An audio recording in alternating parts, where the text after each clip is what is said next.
My name is Rennie Edo-Lodge. I'm a journalist and I am the author of the new book, Why I'm No Longer Talking to White People About Race. About 3.5 years ago now, I wrote a post on my blog called Why I'm No Longer Talking to White People About Race. I wrote it at a point of extreme frustration and despair, frankly, after a few years of attempting to try and talk to white people about race and just really getting nowhere. I was frankly bashing my head against a brick wall. I wasn't getting anywhere, and I was emotionally exhausted. I'd found myself in feminist circles and progressive circles around people who professed to be really forward-thinking, really right on. That's a bit of an antiquated phrase, isn't it? Right on, but anyway.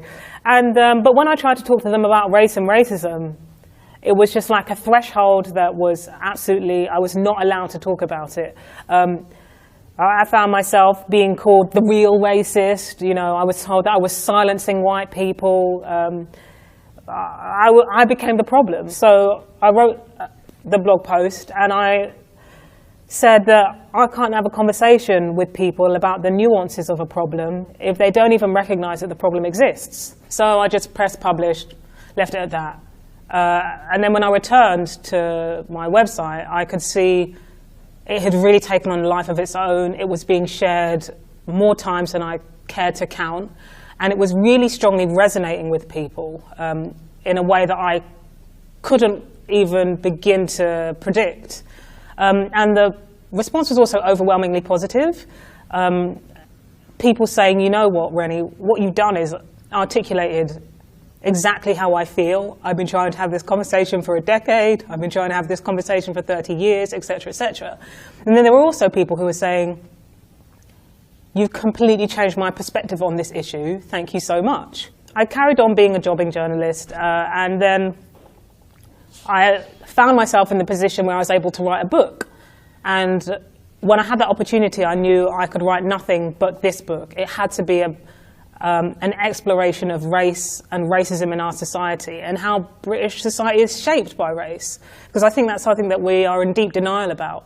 We often look over to the States and we're like, oh, well, you know, all the problems are over there. We never discuss our own issues to do with race and racism here. I know that when I was growing up and going to schools in and around London, when it came to Black History Month, I learned about the US struggle to the extent that I didn't even know about events, civil rights struggles that are happening in and around London and across Britain, you know, huge monumental things. You know, you have to ask who has access to write history in the first place. Something that I write a lot in the book is essentially that there's problems even in the supply chain to get people who are not white into positions of influence in the first place, to write the book, to commission the TV series about Black British history or Asian British history. Racism is not coincidental. It exists for a social purpose, basically to compound power in the hands of people who are white. You know, that's the point of racism. It has a social point, and actually that's it's very effective if you look at our bastions of power in this country. There's barely anybody who isn't white in those arenas.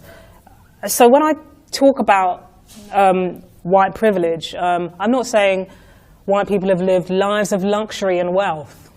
That's certainly not what I'm saying at all. You know, I basically grew up in poverty alongside many other white people in poverty. But what I am talking about is the fact that if your name sounds British rather than African or Asian, you're more likely to get the job interview. It's as simple as that, you know. So it's more about structural advantage, and the cost of that is structural disadvantage. The 1999 McPherson report, the inquiry into, you know, the catastrophic failures of the police in investigating Stephen Lawrence's death, came up with the term institutional racism. And that was about the collective effect of bias and how that essentially marginalizes people who aren't white, you know. And it could be racial stereotyping and sometimes just ignorance. And what the collective effects of bias do is create a situation where, let's say, in fact, let's say, the facts show us that,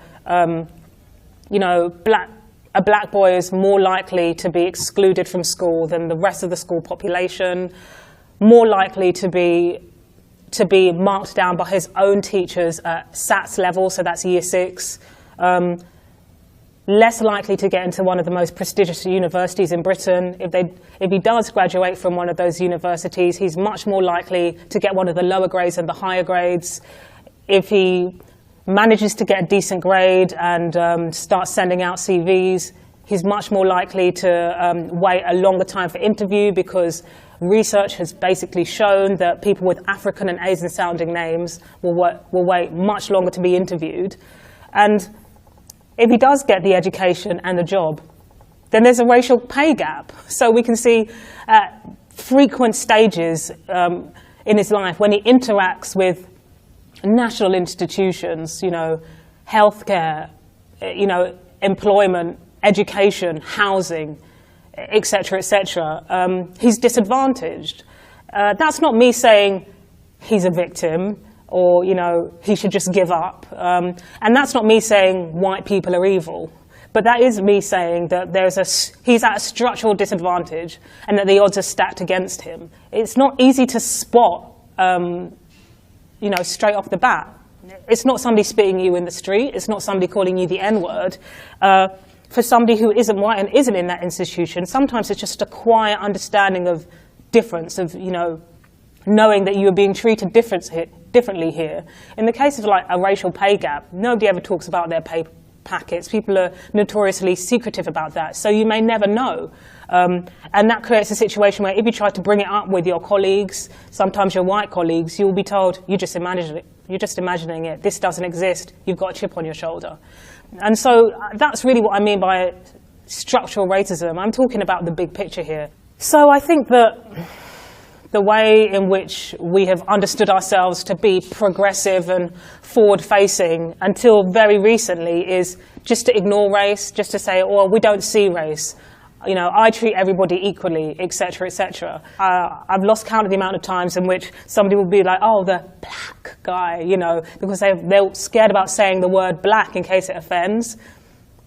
Nobody cares about the word black in terms of offense. What I'm offended by is drastic racial inequalities, because I think that it's unacceptable in 2017 that this is still the state of play.